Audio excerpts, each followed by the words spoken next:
Hello friends, Windows 11 की series में आपका स्वागत है। मेरा नाम है वरिंदर सिंह। पिछले सेशन में हमने देखा किस प्रकार से हम डिफरेंट तरह की सेटिंग्स को एक्सेस कर सकते हैं विंडोज़ 11 में। आइए इस सेशन में बात करते हैं टास्क मैनेजर की। अगर आप देखें तो यहाँ पे अगर आपने विंडोज़ के पुराने वर्जन्स में काम किया है जैसे XP, विंडोज़ 7, विंडोज़ 10 या 8.1 या 8, इन सब में अगर आप राइट क्लिक करते हैं नीचे की तरफ तो आपके पास टास्क मैनेजर का ऑप्शन अवेलेबल हो जाता था। लेकिन अब वो ऑप्शन यहाँ पे अवेलेबल नहीं होता। अगर मैं यहाँ राइट क्लिक करूँ तो टास्क बार सेटिंग्स खुलती हैं। अगर मैं यहाँ क्लिक कर दूँ तो ये सेटिंग्स जिनके बारे में हम पहले भी डिस्कस कर चुके हैं पर्सनलाइजेशन टास्क बार में, तो वो सेटिंग्स यहाँ से आपके पास ओपन हो जाती हैं। यहाँ से आप अपना टास्क मैनेजर ओपन नहीं कर पाते हैं। तो ऐसे केस में टास्क मैनेजर को कैसे ओपन कर सकते हैं आप अपने कीबोर्ड पे Ctrl+Alt+Delete का ऑप्शन प्रेस करेंगे तो आपके पास कुछ इस तरह का मेन्यू अवेलेबल हो जाएगा जहाँ से आप टास्क मैनेजर को एक्सेस कर सकते हैं। आपके पास यहाँ टास्क मैनेजर अवेलेबल हो गया है। टास्क मैनेजर जो आपको इन्फॉर्मेशन देता है आपके पास कौन कौन सी टास्क इस वक्त अवेलेबल हैं और कौन कौन से कार्य आपके सिस्टम पे हो रहे हैं। तो आप देखेंगे 2 मेरे पास सॉफ्टवेयर रिकॉर्डिंग से रिलेटेड हैं और इसी तरह से गूगल क्रोम, माइक्रोसॉफ्ट एज और योर फोन यानी कि जो मेरे पास मोबाइल ऐप था वो मेरे पास यहाँ अवेलेबल है। किसी कारण से मैं अगर किसी ऐप को यहाँ से डिस्कनेक्ट करना चाहता हूँ या डिलीट करना चाहता हूँ या हटाना चाहता हूँ यहाँ से, तो मैं बड़ी आसानी से कर सकता हूँ। टास्क मैनेजर में दी गई किसी भी ऐप को जो आप हटाना चाहते हैं यहाँ से आप हटा दें, यानी कि ये ऐप बंद हो जाएगी। तो अब मैं यहाँ से इसको सेलेक्ट करके एंड टास्क कर दूंगा तो ये ऐप यहाँ से क्लोज हो जाएगी। नीचे की तरफ आप देखेंगे तो यहाँ पे अब योर फोन ऐप यहाँ अवेलेबल नहीं है। इसी तरह से अगर आप यहाँ देखें गूगल क्रोम यहाँ पे अवेलेबल है। अगर मैं इसे यहाँ सेलेक्ट करके एंड टास्क कर देता हूँ तो ये भी हट जाएगा।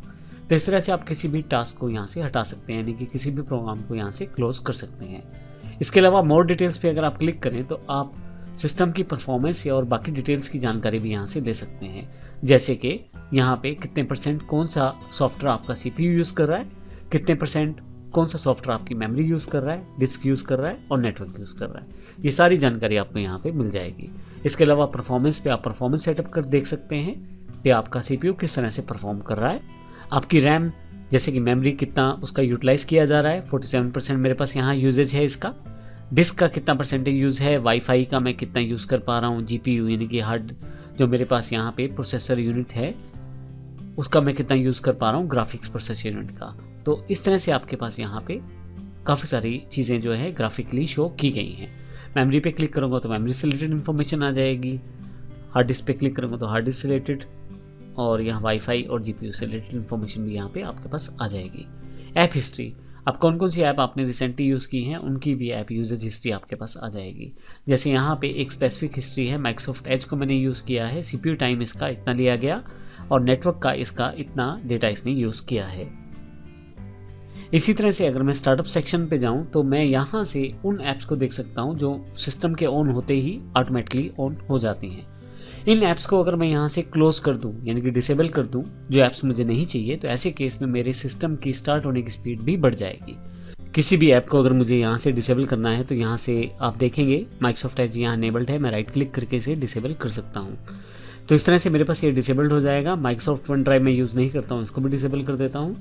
तो इस तरह की वो सारी अनवांटेड एप्लीकेशन जो आप चाहते हैं आपके सिस्टम ऑन होते हुए शुरू ना हो अपने आप, तो उसको आप यहाँ से डिसेबल कर सकते हैं। फाइनली आपके पास यूज़र्स की डिटेल्स है, कौन सा यूज़र कितनी देर से लॉगिन है और कितना परसेंट वो मेमोरी, CPU इत्यादि का यूज़ कर रहा है। यूज़र वाइज डिटेल आपको यहाँ मिल जाएगी। डिटेल्स में फर्दर डिटेल्स आप देख सकते हैं। प्रोसेस वाइज आपके पास सारी प्रोसेसेस यहाँ पे दिखाई जा रही हैं। जिन प्रोसेसेस को आप यूज़ करना चाहते हैं वो आप देख सकते हैं। फिर सर्विस सेक्शन आपके पास है, आप सर्विसेज को भी यहाँ से चेक कर सकते हैं और इवन एनेबल डिसेबल भी कर सकते हैं। जिस सर्विस को आप नहीं चाहते यूज़ करना उस सर्विस को आप जाके राइट क्लिक करके अनेबल या डिसेबल कर सकते हैं। जैसे स्टार्ट का ऑप्शन मेरे पास यहाँ पे है, लेकिन यहाँ पे आप बिल्कुल चेंजेस ना करें क्योंकि डिफ़ॉल्ट सर्विसेज रहती हैं विंडोज़ की तरफ से। अगर आप कोई ऐसी सर्विस डिसेबल कर देते हैं जो विंडोज़ को रिक्वायर्ड है तो आपके सिस्टम को चलाने में दिक्कत आ सकती है। धन्यवाद।